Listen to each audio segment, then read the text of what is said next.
our first adult class come in here. The rest of them has been from here to maybe up here. But then actually, 3, 6, probably 9 classes from Springfield has came. We've had several homeschool groups from Cooktown, actually Ridgetop, but school-wise, public schools, y'all are leading the crowd. So hopefully,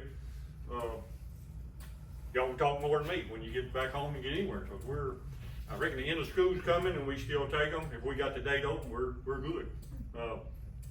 But I have to tell you, I didn't really write that bio.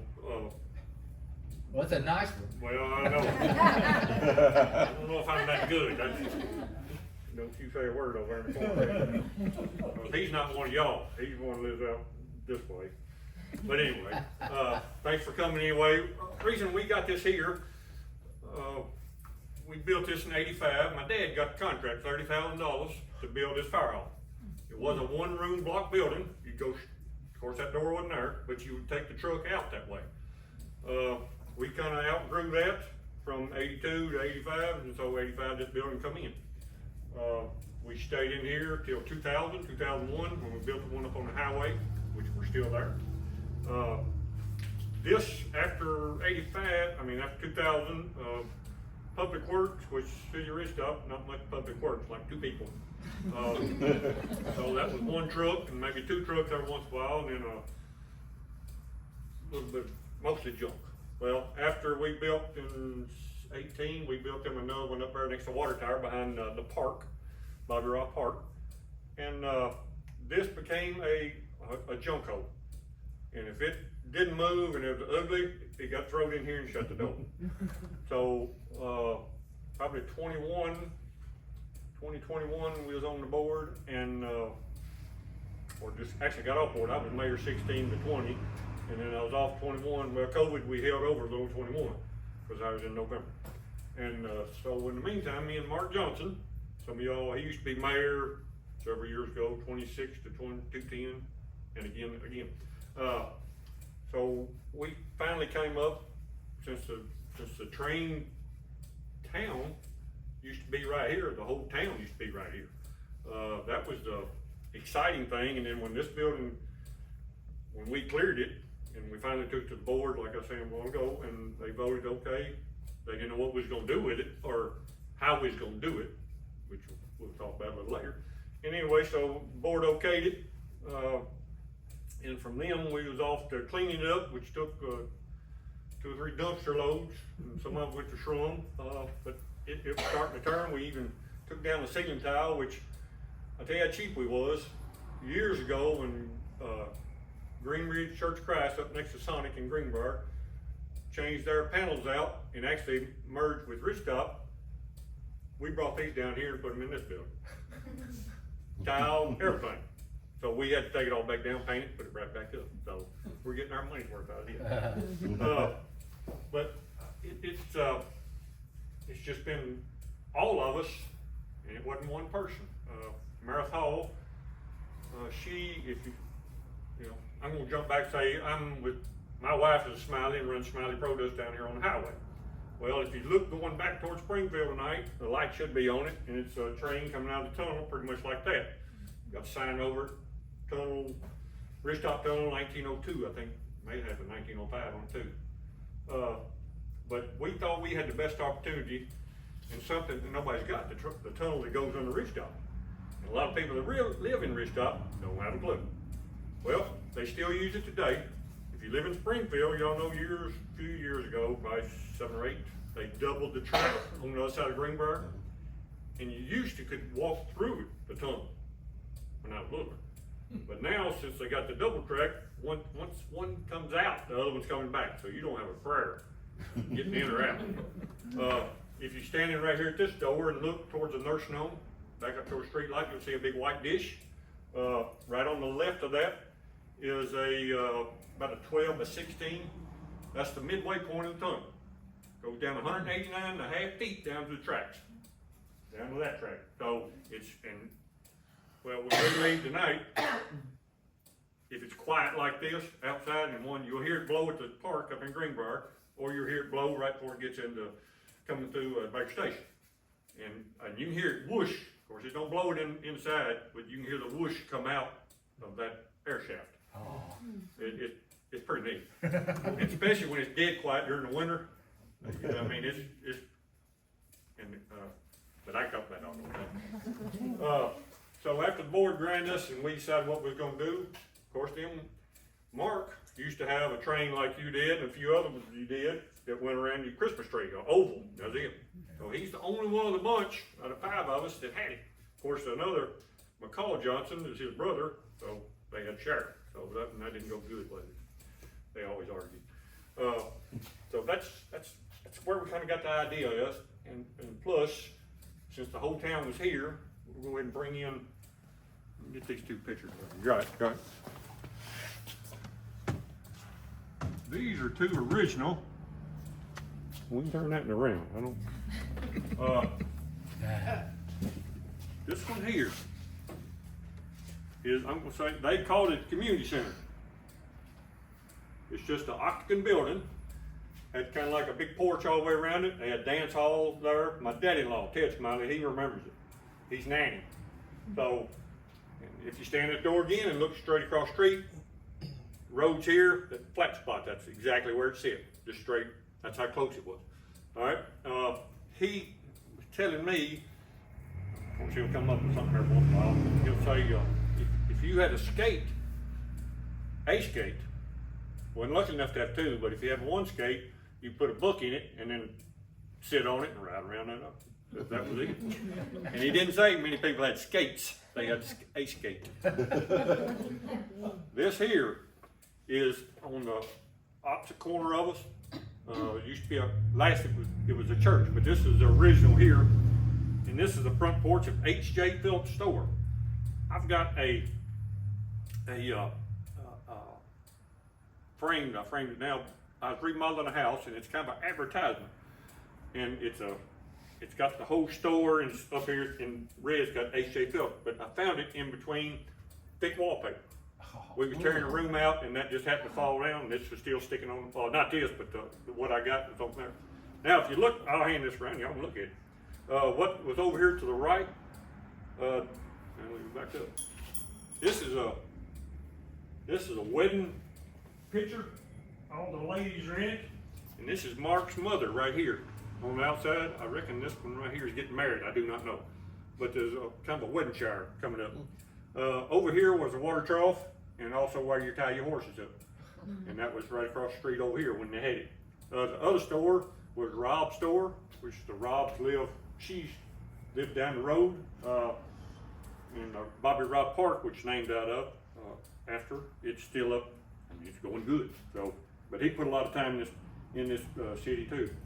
Now, when you look real close, you know how you photobomb stuff? Well, back in these days, somebody photobombed it. The guy inside got a big head sticking right there. And somebody come in there after it was here. Mark brought that, and he didn't know it was there either. And some guy said, well, somebody photobombed this. I said, sure enough. And I said, no, can't. But it is. But if you, and you might know, but if you step out the door and look to the right towards Nashville, you'll see O'Brien go to the left, and Highland keeps going to the right, where Highland Church is right there at the break. But in between that is where they used to pull the train up. And that's why it would stop right here. There used to be a station, Ridgetop Station. Ridgetop's known for it used to have 2 or 3 names, but when they done Ridgetop Station, that kind of set, and that was it. They didn't ask no more, or nothing changed after that. There was a depot here, and if you can imagine, when the train come up, got pulled up, then they had to stop the train, let people off or whatever. They'd take 2 engines off, which you had that 1 engine off, my bad. It was for pulling up and then going down, and for brakes. If you can imagine going this way, the train, well, it probably won't be daylight, but if it is, if you go by a produce store and you'll see on the right the retaining wall, still going towards Greenbrier, well, that's, you look over there before the leaves get out and you can see the train go in the tunnel. Pretty much it. Well, by the time you pass that, you'll look and see a cream colored house, but behind it, it's a flattest driveway you'll ever see. Lanny Morris, he owns it, and that's where the railroad come through. Well, the other depot, which after one burnt and moved this one after they rebuilt it, moved it to Greenbrier where Green Ridge Church of Christ and Sonic right in there. And when it got there, then it went kind of on the old highway. Everybody knows where it goes now, behind Greenbrier, so that's where it tied in. But when you see that up there, I mean, it's just flat. It's 100 yards, looks like just flat. It's pretty neat. We put the TV up last month, and I'm looking, somebody doing me a red stick or a fire stick or something stick. I got to ride through the tunnel and filmed it, so hopefully whatever day we're open in May, we'll have that going. And that time I got to ride in, we started Louise Martin Park and went all the way to the drawbridge down Cumberland River. And the only thing got me is I wasn't ready for when you go through Madison or Louisville. You know, you're sit on the road looking at the railroad track. This time you're looking from the railroad track on the road and you get lost a lot. So I wasn't expecting that. But the best thing, I'll have to say, when you're going through Madison, is going to the military graveyard, because you're in the middle of it. Oh. And both sides, I mean, you know how everything just straight. That's just humbling to me. That was the best part of the whole trip, I thought. I'm getting off the subject, which I do a lot. When trains used to stop here, just like the old Brian's, they still got people that's living down, I want to say, either Brentwood or Belmead, one of those. And while I'm talking, if any of y'all we can't find a picture of a train sitting right here in Ridgetop, anywhere. Like going off the hill, just sitting. I just like one sitting here. I mean, we got this, but that don't have a train in it. I'll let you look at it. But that was the big center of town. That spot right there. If you got a dance, that's where anything happened. There's another picture. Well, we'll get off that. But being the train stopped here in the city, and that's why we thought this train place would be the best ever. So we can, and many a time, that's Daniel Hope, second. Other fellow, he's just we ain't gonna talk about him. Daniel came in, first day was open, December 2nd of 23, and we had this up halfway, but it wasn't running. Well, either Mark or somebody said, you need to go talk to that fellow, and so before it was over with, he had a key and he got this thing running. It's a computer. I'm not. That is. So this here, on, off. On, off. That's what I like.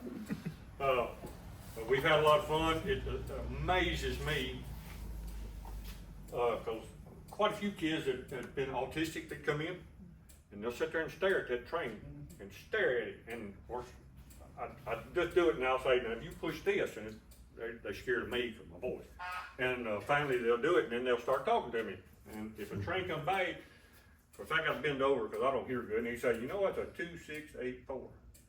I said, how did you know that? He says, oh, I know all about trains. And from there they don't show up. And I mean, it's fun because I can walk over here and he follows me and said, you know what that is right there?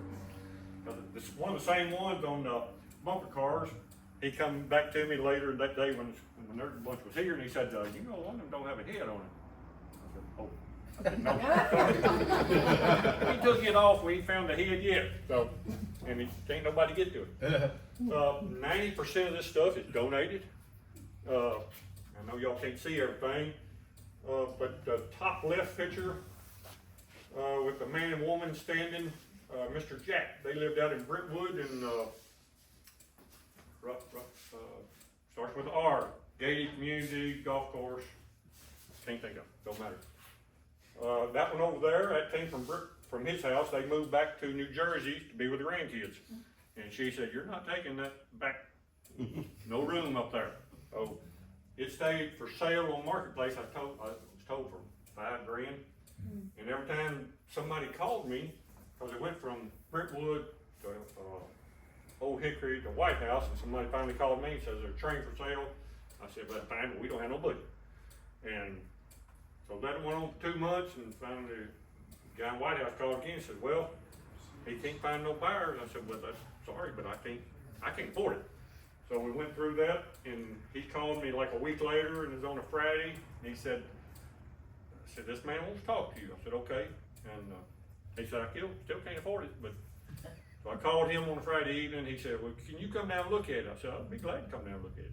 And so I went down after my son's flag football game, and I got there about 12, and I stayed about 2:30, and his wife come down in the basement, huge house, you can kind of picture that. 20 steps up to the front door, and 20 steps down to the basement where it was at. It was kind of in this, well, it was a nice room, water heater and all that, and he done it during COVID, that whole thing. He managed hospitals, what he did. So he was talking, and his wife comes down the steps. He introduced me, and says, so you come look at the train? I said, well, yes ma'am. I said, but I can't afford it. I always like to throw that in there. I can't afford it. Like them tears out. And so she said, well, you got a truck? I said, yes ma'am. She said, well, I don't see why you don't have it. And sorry about that. And so, his jaw just kind of drops. But I got him now. So I said, well, it's nice to meet you, and thank you very much. And she said, well, the only thing, it's got to be out of here like in a week and a half, because we're moving. Whatever, it's got to go. I said, well, that ain't no problem. So as soon as she leaves, she goes, well, I reckon you got you a track. And I said, yeah, I do. She said, now I can't sell the engines or any of the rolling stock, which is all that shelf over there, or the 7 or 8 shelf, whatever. And it was the 2 engines on his track. I think it's still, whatever. But it was quite an amount. He says, I can't give them to you. I said, okay. I said, we're coming tomorrow, me and Mark are at church. And we're going to bring boxes and box it up, because I want to look just as like it did sitting in Brentwood as it will up here. So if you ever come back to New Jersey, that's what you're going to see. He said, okay, that's a deal. So we go home, I get a bunch of tomato boxes, probably 25 of them. And Mark got his camera, and he takes 200 pictures at least, because we wanted exactly where it was. So we go back there, and he said, well, I'll take this amount. I said, I want to keep it together, so I bought it right there. So just so they'll all be together. Won't have to worry about it. The next one, this one here, which is to the top right, is Kevin Smiley. There's probably some kinfolk to my wife, but there's 2 Smileys in Ridgetop. So I don't know if anybody claims anybody. But his cousin is Chip Brake. Of course, his mama was a Smiley, and he lived here, and he was the chief when we was running out of here. Kevin lives in South Carolina, and maybe Chip found out what we was doing, and Chip lives in Brentwood now with his wife, and